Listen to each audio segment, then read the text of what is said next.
Bill? I have 3 guests today. Odds of winning are better. I have my wife, Doris. Doris and I both graduated from Sidney High School in 1940, and we have trouble keeping track of which one's the oldest. And I have Mark, my oldest son, who was a veteran and spent a year in Vietnam where he won the Bronze Star and the Purple Heart. And my youngest son, who brought a bunch of pictures to show, John.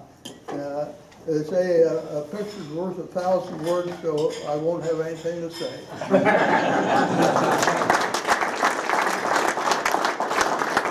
Welcome. Today's speaker, I don't want to take any more time away from you, Bill, but thanks for bringing all these people here today. There's no doubt about that. That helps. I'll turn the podium over to you, and or at least the microphone, and you can go from there. I think before we start, being Veterans Day, I think everybody in here that's a veteran, I know Mike Barhorst is and Mark is, should stand up and tell what branch of the service you were in. I don't know how many there are, I really don't know. I was in the Army. Got drafted. I was in the Army. Drafted. Army, I wasn't quite drafted. I think I missed it by just a couple years. United States Navy, 89 to 92.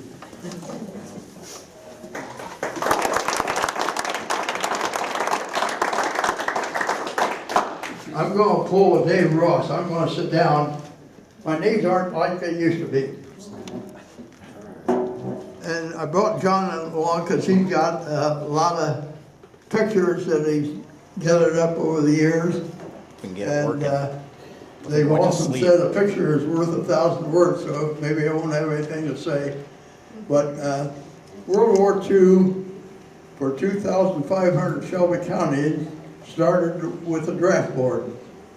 The draft board had 5 men on and 1 secretary, Janelle Woodell, who later married Birch. But the draft board consisted, my father was the chairman. He was also a first sergeant with the 83rd Ohio Infantry Division in France in World War I. William Milligan, who's Tom's grandfather, Clem Fote, Luke Mars, who was a farmer. The first 3, my dad, William Milligan, and Clem Fote, all had 3 things in common. They all served in the military in World War I. They were all businessmen, and they all became members of the Sidney Rotary Club. Lou Mars was a farmer. I can't tell you much more than that. And Smith I never really knew, but I knew he worked at Monarch. But World War II started for 82 of us on October 15th, 1942. If you graduated from high school in 39, 40, 41, 42, 43, and you were single, you absolutely knew what your future was going to be. You were going, but 2,500 were drafted over those 5 years. There were another 200 or 300 that didn't wait for the draft, they went ahead and enlisted. I think of our class of 1940, there were 60 male students. I only remember 3 that did not serve. 2 of them were 4F, and 1 of them was a farmer. But other than that, 57 out of 60 ended up in the military, out of just our class of 1940. We left on troop train on October 15th, as I say, there were 82 of us. And 12 of them were out of our class in 1940, which was 20% of our class. Troop trains left every month, and whatever the quarters were, once in a great while there would be 2 troop trains leave. But we left Sidney, I think in the afternoon, ended up in Fort Hays over in Columbus, Ohio, as civilians. And we got a physical. We were sworn into the Army as buck privates, and everybody got a $10,000 life insurance policy. And back in '42, $10,000 was a pretty good piece of money. Excuse me. So a fellow by the name of Jim Clark, who grew up on the farm out around Maplewood, and I ended up getting on the train the next day, bound for Fort Belvoir, Virginia, for 3 months basic training in the combat engineers. I can definitely tell you that was not the best 3 months of my life. But right toward the end of basic training, they opened up the possibility that you could ask for a transfer to the Army Air Corps. In 1942, it was not the U.S. Air Force, it was the Army Air Corps. It became the U.S. Air Force in September of 1947. But all through World War II, it was a part of the Army. So I applied for the transfer to the Army Air Corps. That looked better to me than the combat engineers looked. And I was awarded the transfer, went to Nashville, Tennessee to Classification Center. I was only there maybe 3 or 4 days, classified for pilot training. So it sent me from there to Maxwell Field outside of Montgomery, Alabama for 2 months of pre-flight, a lot of classes on meteorology and IFF, identification, friend or foe, whether had to learn all the planes of the Russia, Japanese, RAF, US, Canada. Anyway, when I finished the basic pre-flight, then sent me to Helena, Arkansas for for primary training for 2 months. Primary, we had civilian instructors. Most of them were Civil Air Patrol pilots. That was a two cockpit plane. That's where you first learned to fly, most of us.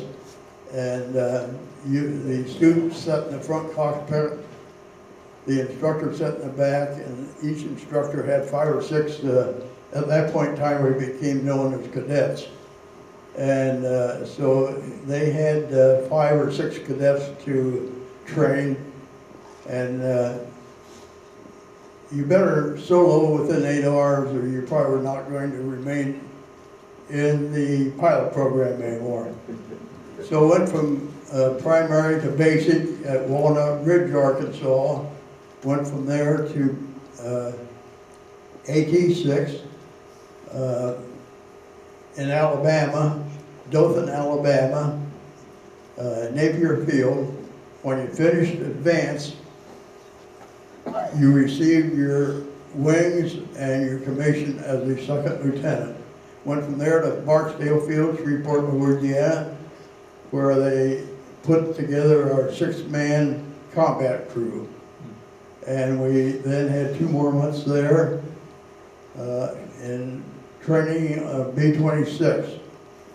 I'll tell you more about the B-26 a little later, hopefully I got time. The B-26 became known as the flying prostitute, and was named that because it had no visible means of support. Whatever that means. Anyway, the B-26 did not get off to a very good start. I think they manufactured about 5,500 for World War II, but the first 500 at Barksdale Field had the name of the Flying Coffin, the Widowmaker, and one of the headlines in the Tampa paper one day had "One a day in Tampa Bay." It was the B-26 outfits all started at out there on Tampa Bay at what was the name of the MacDill. MacDill Air Force Base, which is still very active today. In fact, MacDill is the headquarters for all U.S. air operations around the world. So it's a very active base today. But we finished 2 months of B-26 in training in MacDill, and we went to England to outside of Chelmsford, England, which was located, I suppose, 50 miles north of London.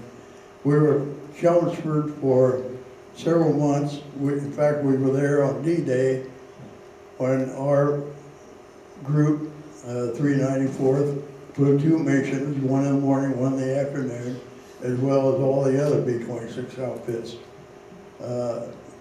Morning mission was to a big artillery gun 12-15 miles inland from Omaha Beach. Took that out, and the afternoon mission, I was on that one. We went to the Cherbourg Peninsula and took out a big German artillery gun. Also had excellent results. So we destroyed 2 German artillery guns on D-Day. So we were in Chelmsford till 2 or 3 months after D-Day. Then they moved us over to what was called Airstrip 13 in Normandy, after they'd taken some ground enough that engineers could go in and put on this. The runway in Airstrip 13 was a metal runway, probably 5,000 foot long, 500 feet wide. And it worked okay. It wasn't anything like cement runways, but it satisfied us. We were in tents over in Normandy. I don't really recall it. We had any running water. The engineers would come around every week, 10 days with portable showers, but when it got to be chilly or winter-like, that didn't work. They didn't work too well. So after every 4 or 5 missions, well, you get a 5-day pass. Go, if we were in England, we went to London. If we were in France, we went to Paris. Find a hotel with a shower and get cleaned up. So anyway, we went from Normandy down to Airstrip 56 near Orleans, France, which is 50 or so miles south of Paris. Of course, we were giving a lot of air support to Patton. The 394th was nicknamed the Bridge Busters because of the 272 missions we flew over the year and a half while we were in active duty. 80 of them were bridges, and of the 80, 70 of them were railroad bridges, and 10 of them were highway bridges. Bridge business had to be pretty good after World War II, because other groups, there were a total of 8 B-26 groups in France. From Orleans, they moved us up to Cambrai, France, which was around 90 miles north of Paris, catching up with Patton again. And I remember 4 or 5 of the 65 missions. That was your tour of duty, 65 missions. You rotated back to the States. Mission number 59, I will always remember that one because that was the day that we left Cambrai, France. Everything was fine. We were to take out a bridge over the Saar River in Saarland, Germany. I think, if I remember right, the Saar River was S-A-A-R. Anyway, we got there. The fighter escort was about 25 minutes late, so we messed around, staying on the safe side for about 25 minutes, circling, waiting on the fighter escort before we went into Germany. And of course, I was using up gas.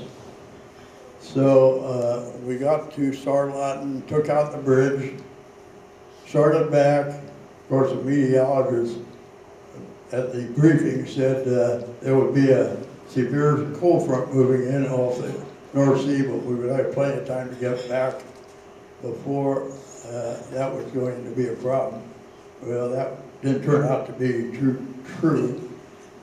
On the way back, I don't think we more than a half hour from the mission and another hour to go to get back to Camp Ray. We ran into a severe cold front. We were probably 10, 11, 12,000 feet up. And I mean, you were really socked in. The formation broke up. Everybody was on his own. So to make a long story short, around 10,000 feet on the way back, we were totally, you couldn't see 200 yards. Couldn't see anything. We made a decision, there's only one choice left, bail out, because we were just about out of gas.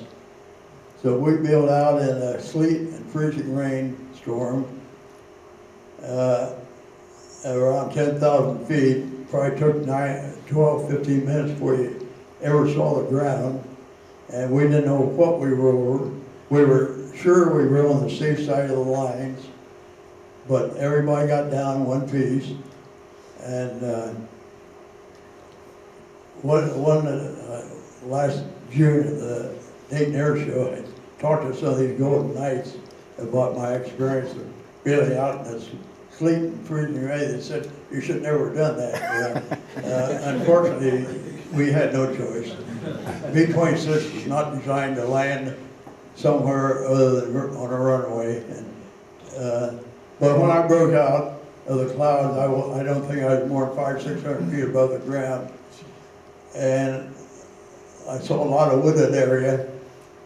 At least we weren't over a lake or a river or a city. And so landed in the trees. Chute got caught in the tree top, but the cords were long enough, I still hit the ground.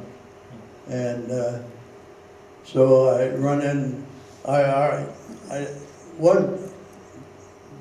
had just a general idea where I was at, but I run into a fellow leading a big old plow horse, and of course our communications were not good. I knew no French, he knew no English. But I pointed, I had my jump chute on the outside, I had a flag, U.S. flag on my left sleeve. I pointed at that, he seemed to know that I was with the U.S. military. He took me to a town a couple miles. Oh, yeah, when the chute opened, I tell you, when you're going through the air a couple hundred miles an hour and you pull that ripcord, I mean, that pilot chute pops out and pulls the main chute out. It doesn't take 3 or 4 minutes, it's instantly. And when that chute pops out, I mean, you stop right now. And I looked down, my boots were gone. I stopped, but my boots never stopped. So, thank goodness my shoes stayed on, all right? I got a couple of feet of pretty good frostbite. So anyway, all 6 of us got out and got down okay, and ended up in this house in, I can never remember, St. Martin or St. Michael. In Michael, yep. In northern France, not far from the Belgian border. If it had been 2 weeks later, we'd been close to the Battle of the Logs. But anyway, they dried us out and gave us something to eat and drink, and the fellow that lived there was connected with the FFI, Free French of the Interior, and he was able to get a hold of the military police. They came and picked us up, took us back to the base, and I'd say that was mission number 59. So I had 6 left to go to rotate back to the States, so I got them in another 2 or 3 weeks. Went to Liverpool, England, got on a troop ship back to the U.S., and got home in one piece. So anyway, then got a 30-day leave to go home, and then had another 30 days to spend in R&R at Santa Ana, California, south of LA, 30 or so miles. I went from there to Dodge City, Kansas for B-26 instructor school. worst base in the U.S. I was ever at. It was, Dodge City was terrible.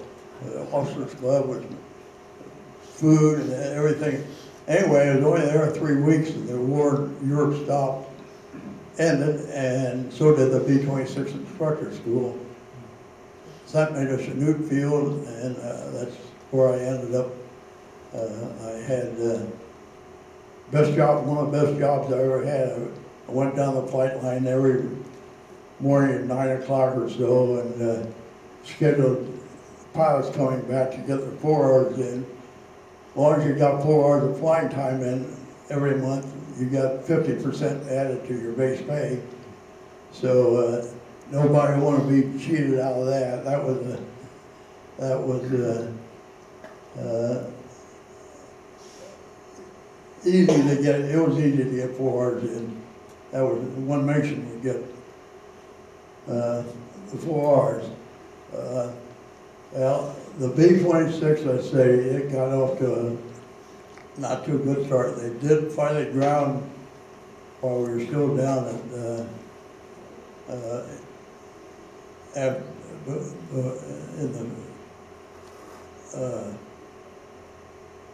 while we were at Maxwell Field. They grounded the B-26 for about 3 or 4 weeks. Sent a group of aeronautical engineers down from the Glenn Martin Company in Baltimore, Maryland, and made 3 changes in the B-26.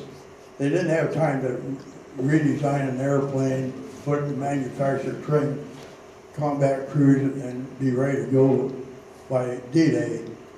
So they made 3 recommendations. One was to add 6 feet to the wingspan, went from 59 to 65 feet, increase the horsepower of the engines from 1750 to 2000 Pratt & Whitney 18-cylinder air-cooled engine, and add a 4th blade to the propeller. So those 3 changes, we never were involved with the clip wing. They had all been modified by the time we got there. So anyway, that definitely helped the performance of the B-26. And B-26 carried a crew of 6, carried 4,000 pounds of bombs, flew. It was until the B-29 came on, it was the fastest. We cruised around 200 miles an hour. And if you were on a lead crew, then they did add a navigator. And we went by boxes. There were 3 6-plane groups in each box, and you had a lead box, a high box, and a low box. And the only plane that had a bomb sight in was the lead plane of each of the 6-plane groups. And when the lead bombardier dropped, the other 5 planes dropped their bombs at the same time. So the Northern bomb sight, in fact, my wife in World War II worked at the Robinson Myers branch in Pickway, which nobody knew about, but they assembled the Northern bomb sight down there. And of course, it was close to Wright Pat Air Force Base, so every day or 2 they would come and pick up the bomb sites that had been assembled and shipped them over wherever the U.S. Aircraft were flying out of. So that's any questions? Yeah, Bill. Talk a little bit about D-Day, the chaos when you were taking off on B-Day or V-Day, or D-Day, and the stripes on the planes. And Of course, D-Day happened on June 6, 1942. No, 1944. And I don't know if you can see, but this is the plane that has the stripes on it. Well, every US and RAF plane that was involved in the D-Day operations had to have these stripes on. If you saw a US plane or RAF plane with no stripes on, the instructions were to shoot it down, no questions asked. Because the assumption was that with the thousands of US and RAF aircraft scattered over mostly Germany, but also France and Belgium and the Netherlands, that it might have been possible one of them landed in good enough shape that Germans might be able to put it back together, be operating. Well, that would really been havoc on D-Day with all the US and RAF planes flying around Normandy. If you thought they were friendly and being flown by a German, that would have created some real problems. There were, as far as I know, there were absolutely no German planes anywhere inside of the Normandy because there were so many US and RAF fighter planes around looking for them. It would definitely have been a one-way trip for them. But of course, the U.S. had two different beaches they went ashore on: Utah Beach on the Cherbourg Peninsula, and Omaha Beach on Omaha on the Normandy Beach. And there were a total. The U.S. had two beaches to go ashore on. The British had two beaches, and the Canadians had one. Omaha Beach. The one the U.S., one of the two that the U.S., it was by far the worst. I think totally there was around 2,500 ground crew lost their lives on D-Day of the 5 beaches. But 1,700 of the 25 occurred on Omaha Beach. That was a terrible beach to go ashore on. We were over there in 2001. My 2 sons and I and one daughter-in-law went back, our group went back there to visit the fields we flew out of. But I never went down to the beach. They had steps there when we went back over there, but they had a terrible time. That was just a miserable day for the ground troops. But, of course, we were involved. We were not involved in one war. We were involved in 2 wars in World War II. We had the South Pacific against Japanese, where the Navy played a major role in that role. And then we had the European War against the Germans in doing the European War, whereby the Army Air Corps had a major part in that war. So you also had mentioned before, Bill, about just the chaos of taking off. Didn't you say we lost some planes and it was just it got to be almost a dangerous situation in the getting in the air, if I remember what you told before. Well, it was prior to the modification. Of course, most of those happened down with Dill out on Tampa Bay. Wow. That's where they report 1 a day in Tampa Bay. It wasn't that bad, but it wasn't good. And but by the time they modified it, that helped conservatively. Bill? Yes. First of all, thanks for your service, incredible story, incredible dedication to our country, and thank you for sharing today. Do you have any idea of the crew members and pilots that started off? What was the percentage or average of how many actually completed 65 missions? I'm not sure. I would say 75 to 80%. Now, the 8th Air Force, the B-17s, the B-24s, I tell you, when they were going into Germany early, before they had any fighter escort all the way, and when the P-51 came out, then they could escort them all away. But the U.S. had one big advantage. They could manufacture things 24/7. But the Germans, they were losing construction or manufacturing facilities every day. The U.S., of course, bombed by daytime, the RAF bombed by nighttime, and I tell you, Germany would have been a terrible time to be existing during World War II because they were getting hit 24 hours around the day. And but there were times that before the 8th Air Force, of course, they had the long-range 4-engine B-17s and B-24. Early missions, before they had fighter escort, sometimes they come back with 20 and 30% loss of planes and crews. Now, a lot of the crews ended up in POW camps, but a lot of them didn't make it that far. But that was one big advantage we had. Our missions weren't, B-17s, they had 8-hour missions. We didn't have more than 4-hour missions because we didn't have that kind of range or gas supply.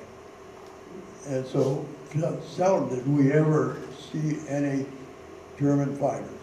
They were all back in Germany trying to protect the homeland.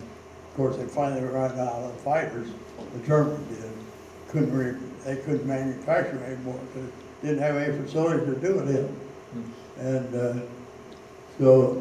but the B-17, no question, and B-24, they took some terrible beatings early in the war. Eventually, there were no German fighter planes left. And finally, we could go into Germany without any fire escorts because Germany didn't have to worry about it. We had a lot of anti-aircraft fire, but Which is what this was caused by. Flak, they called it. flak, Yep. anti-aircraft, Yeah. 88 millimeter German anti-aircraft guns. And of course, they could reach up to the B-17s in particular. They flew up there 28, 29, 30,000 feet. And of course, the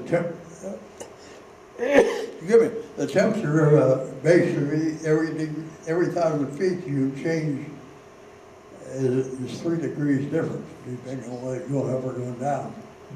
So when you get up 28, 29, 30,000 feet in the wintertime, you know, it's 9 degrees colder than it was when you left the ground. And it got pretty cold up there, especially bailing out. And but B-26 is about 14,000 was our highest altitude we could get to. But yeah, I say we were, as far as German fighter planes, hardly ever did we ever see them. But of course, Bill, I hate to cut you short. I don't know how many people, it's 5 after now. I'm sorry. I got one, no, you're fine. I got one quick question. Is your plane still around? Did your No. plane survive? No, there's a picture of it someplace, I a think- picture of it Yeah. after we left it, what was left of it. Well, that was the one that Yeah. when you bailed. Yeah. I Yeah. apologize. Yep, no, it's not around. There's no B-26 flying today. That's at the Air Force Museum. They got them around different museums. There's one down in Dayton, Yep. the Air Force Museum. Well, I appreciate it. Hope everybody.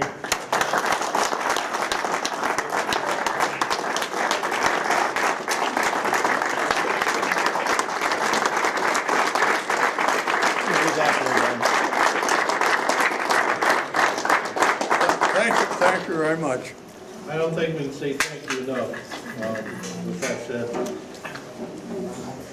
And with that, service above self, and hope everybody has a happy Thanksgiving, and we'll see you on the 26th. Thank you. Good job, Dad. Good job. Got through it. Yep. Now, the last picture I got up there is a B-52 that we saw. Just let him know that was down at Barksdale Field. Thank you.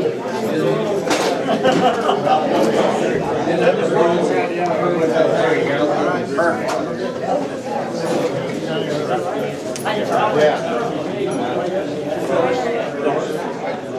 Thanks again, Bill.